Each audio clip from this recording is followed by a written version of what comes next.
Hello मेरे CA final वाले प्यारे दोस्तों, उम्मीद करता हूँ बढ़िया होंगे। दोस्तों, स्पॉम सेट सी रिस्क मैनेजमेंट की अगर मैं बात करूँ, सेट सी में रिस्क मैनेजमेंट, तो इसमें जो सबसे डिफ़िकल्ट चैप्टर जो बच्चों को लगता है वो जनरली टू लगता है। डिफ़िकल्ट क्यों है बता देता हूँ, कुछ डिफ़िकल्ट नहीं है वैसे। देखो यार, इसमें चैप्टर टोटल 9 चैप्टर्स हैं। चैप्टर टू एक्चुअली थोड़ा सा क्या है, टेक्निकल है। उसमें ना कुछ मॉडल्स हैं लाइक कोसो आईएसओ वगैरह जैसे, ये कुछ मॉडल्स हैं जिनकी बात की गई है। तो वो थोड़ा नाम देखकर एकदम दिमाग में लगता है अरे बाबा बाबा बाबा, क्या क्या क्या क्या आ गया है ये।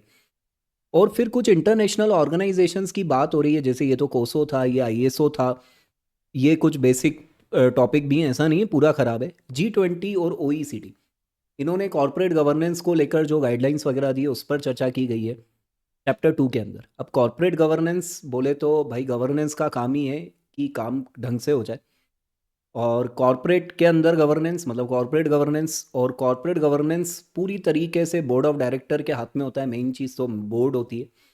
तो इनका मेन जो रोल होना चाहिए रिस्क मैनेजमेंट को लेकर, उसके फ्रेमवर्क को लेकर, तो उसके बारे में G20 में जो लीडर्स आते हैं इंटरनेशनल लेवल पर, जो मीटिंग्स होती है 20 नेशंस में, ठीक है, जो जो उसके सदस्य हैं, मेंबर्स हैं, कंट्रीज़ हैं, मेंबर कंट्रीज़ हैं।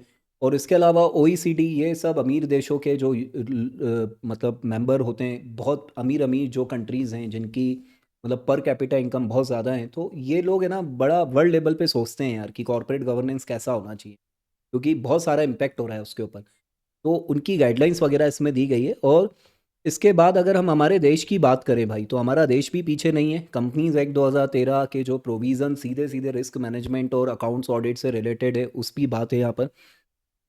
ऐसे 315 खुद खिंचा हुआ चला आ रहा है क्योंकि वो रिस्क से रिलेटेड है।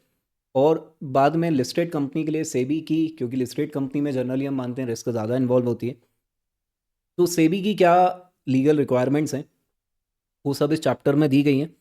मॉड्यूल से देखने की ज़रूरत नहीं पड़ने वाली है आपको।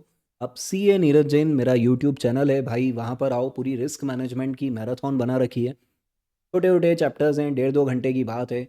एमसीक्यू भी बना रखे हैं भाई, ये सब आप देखिए, आपको मॉड्यूल उठाना नहीं पड़ेगा और तरीके से आप कंप्लीट करोगे। फीडबैक भी आ रहे हैं बच्चों के, 80 70 80 के रेंज में बच्चे मार्क्स लेकर आ रहे हैं, कोई लोड नहीं है। तो आप बने रहो दोस्तों, करिए उसको, देखिए।